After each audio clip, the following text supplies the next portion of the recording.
I'm John Metzger. Welcome to our nightly 5 o'clock news on WKYC.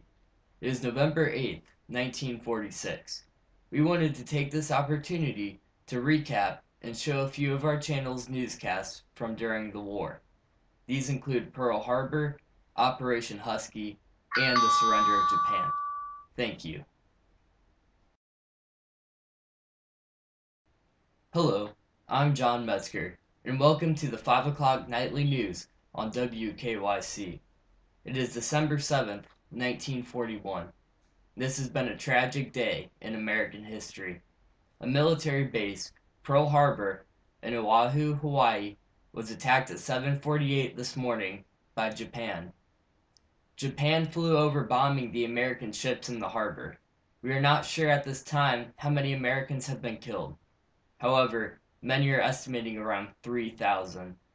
The USS Arizona and USS California battleships have been sunk. A large number of other battleships, cruisers, destroyers, and auxiliary ships were hit.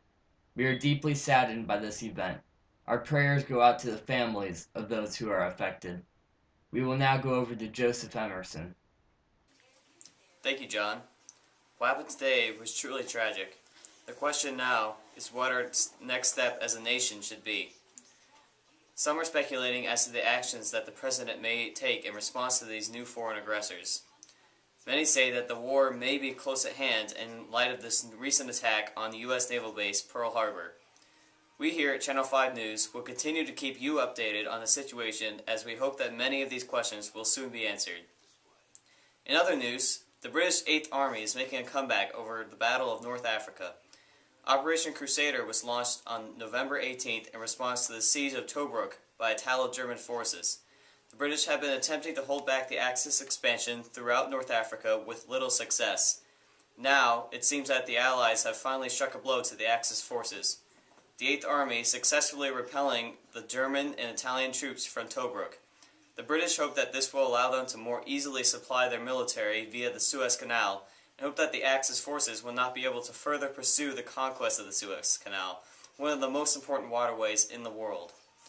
Now we should go to Jared Hostetler, who is live on the scene in Egypt with the in-depth report on Operation Crusader. Hello, this is John Metzger. Welcome to the 5 o'clock nightly news. It is August 4th, 1943. Our reports are showing that the Americans are doing an outstanding job making their way through Sicily. They are kicking the Germans and Italians back. It appears the battle will be over soon. It has been a costly battle for the Allies, who have suffered around 20,000 casualties. However, the Italians and Germans have lost nearly 140,000 soldiers. This will likely be a key victory for the Allies as they attempt to defeat Hitler and the Germans. We will now go to Jared in the field. In other news, the U.S. is making great strides in its new Georgia campaign in the Pacific. Today marked the end of a decisive victory in the Solomon Islands at the Battle of Munda Point. Allied military forces from the U.S., Australia, and New Zealand have been using an island-hopping strategy to fight its way island by island towards the Japanese mainland. It appears that Japan is now on the run from Allied naval forces but are staging fierce defensive battles in an attempt to save their empire through the Far East. Hello, this is John Metzger, and welcome to our nightly 5 o'clock news. It is August 15th, 1945. Breaking news has just been reported. The war is over. Japan has signaled for a ceasefire and surrendered shortly after the dropping of the atomic bombs over Hiroshima and Nagasaki. Our soldiers will be coming back home. This is truly a joyful day for Americans everywhere. We are going to our on-scene reporter, Jared Hostetler. Thanks to on-scene reporter Jared Hostetler. Back in Europe, things aren't so joyful, however.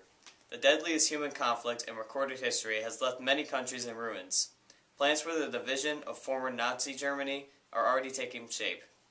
Cities across France, Italy, Great Britain, Russia, Germany, and many others lie in ruins. This deadly 6-year conflict has cost the world in excess of $1.6 trillion in damages and supplies and resulted in more than 71 million deaths. These included 24 million military casualties, and 49 million civilian casualties. Talks of a new world organization called the United Nations are taking place between some of the world's most influential powers. It is our hopes that the world will come out a better place after this conflict.